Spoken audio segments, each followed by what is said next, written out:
Hello students, we were doing this slide, so let us continue with this. Yeasts are single-celled organisms. They respire anaerobically during the process. They yield alcohol. Okay, as I told you, yeast, they don't need oxygen for respiration. So they respire without the use of oxygen, and that is they respire anaerobically and they yield alcohol in this process. Okay, this is the equation for anaerobic respiration. They are therefore used to make wine and beer. Now in the wine industry, in the beer industry, you know what is the main content. So these are alcohols, right? So in the wine industry or in the beer industry, you have yeast used for the production of alcohol, because yeast, they respire anaerobically and they can release alcohol, carbon dioxide and energy in this process. Okay. Our muscle cells can also respire anaerobically, but only for a short time. So in case of our muscle cells, they can also respire anaerobically, but for a short time. So when they can, let us see. Okay. When there is temporary deficiency of oxygen. During heavy exercise, fast running, cycling, walking for many hours or heavy weightlifting, the demand for energy is high, but the supply of oxygen is limited, isn't it? So suppose you are running, okay, or you are doing heavy exercise, then what happens? You start panting, isn't it? Why you start panting? Because you need more oxygen, but your body has less oxygen. Okay, there is a temporary deficiency of oxygen, okay, during this process, okay. So anaerobic respiration takes place in the muscle cells to fulfill the demand for energy. So in these cases, what happens? Anaerobic respiration occurs in the muscle cells to fulfill the demand for energy. Now glucose in the absence of oxygen, what do you get? Lactic acid and energy.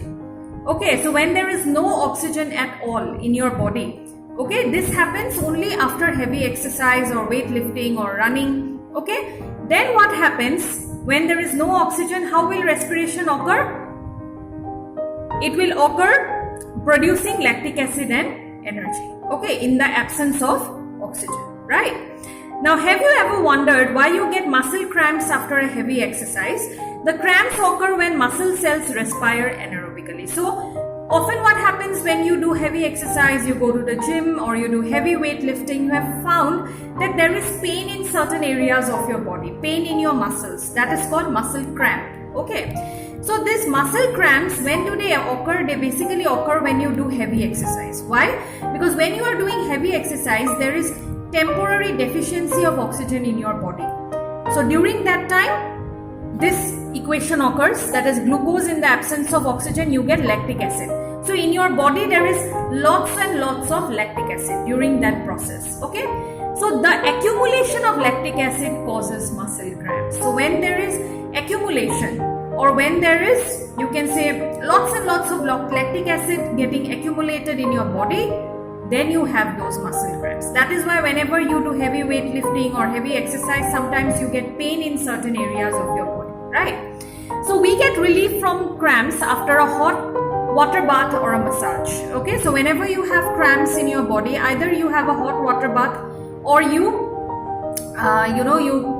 try to recover that area by using hot water, okay? Applying hot water over it, or you have a bath, or you take a massage, okay, your oil massage, or you just heat the oil and then you massage over that area and you get relief, okay. So when you massage over that area, what happens? The lactic acid breaks down, or when you give excessive heat to that area, the lactic acid breaks down. So when the lactic acid breaks down, then you get relief from such cramps, okay. So hot water bath or massage improves circulation of blood, okay. So there is more circulation of blood when you have a hot water bath or a massage. So supply of oxygen increases. So when you have blood circulation, then you know your blood carries oxygen, right? So supply of oxygen in those areas increases.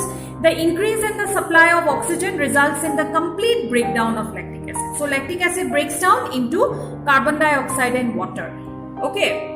So lactic acid then breaks down into carbon dioxide and water, and after it breaks down into carbon dioxide and water, you get relief, okay. So remember, you need a hot water bath or a massage whenever you have muscle cramps. I hope I'm clear, because hot water bath and massage, I'm repeating again, what happens? It improves blood circulation. So when blood goes to each and every area of your body, what happens wherever you have pain, there you have more oxygen supply. So when there is more oxygen supply, then lactic acid completely breaks down into carbon dioxide and water. Okay, right? So now we come to a separate section, that is breathing.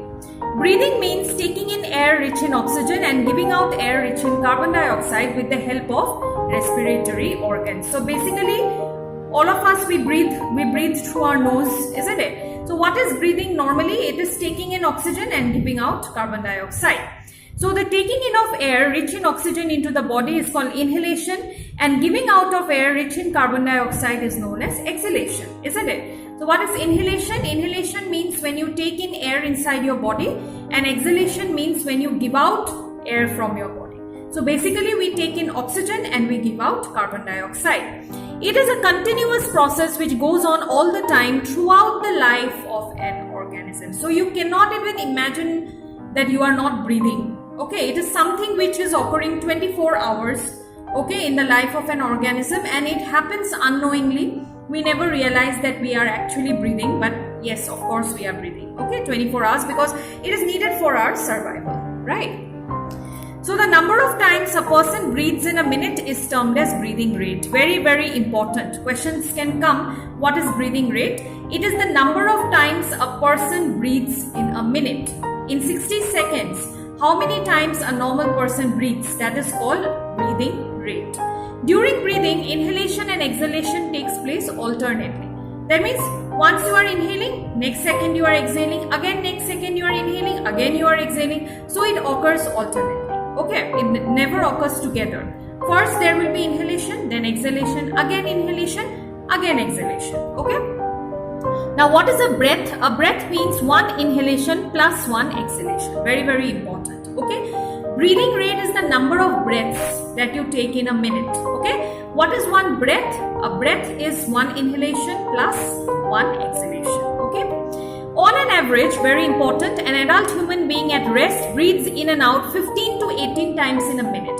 That means when you are not running, you are just sitting and relaxing and resting. During that time, a normal adult human being will breathe 15 to 18 times in a minute.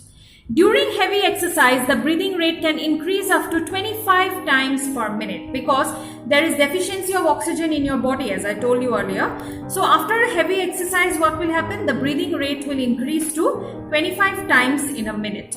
While we exercise, not only do we breathe fast, we also take deep breaths and thus inhale more oxygen, isn't it? Because normally when we are breathing in a very relaxed manner. We don't even realize that we are breathing. But when we do heavy exercise, you realize that you are breathing very deep. Okay, so the breathing is very deep, plus the number of times is also more. It is about 25 times per minute.